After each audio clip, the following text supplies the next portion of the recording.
দক্ষিণী তারকা আল্লু অর্জুনকে গ্রেপ্তার করলেন হায়দ্রাবাদ পুলিশ আজকে। তাকে আটক করে চিক্করপল্লী থানায় নেওয়া হয়েছে, একাধিক গণমাধ্যম ভারতের জানিয়েছেন। চিক্করপল্লী থানার পুলিশের একটি দল জুবলি হিলসের আল্লুর বাসায় পৌঁছে তাকে হেফাজতে নেয়।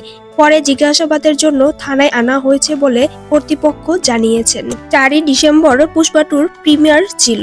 সেই প্রিমিয়ার পদভ্রষ্ট হয়ে 39 বছরের বয়সী এক নারীর মৃত্যু হয়েছে। সেই সঙ্গে আহত হন বেশ কয়েকজন। সেই সময় উপস্থিত ছিলেন আল্লু অর্জুন। এই ঘটনাকে কেন্দ্র করেই তাকে গ্রেপ্তার করা হয়েছে। পুলিশের অভিযোগ, পর্যাপ্ত তথ্য তাদের দেওয়া হয়নি। প্রেক্ষাগৃহে ভিড় নিয়ন্ত্রণের জন্য পর্যাপ্ত পুলিশ আগে থেকে মোতায়েন করা হয়নি। তবে ভারতীয় পুলিশ আগেই জানিয়েছিলেন তাদের পুরো টিমের বিরুদ্ধে ভারতীয় ন্যায় সংহিতার 105 ও 118 এক উপধারায় মামলা রুজু করা হয়েছে। এই ঘটনায় যারা দায়ী আছেন সবার বিরুদ্ধেই পুলিশ কঠোর পদক্ষেপ নেবেন।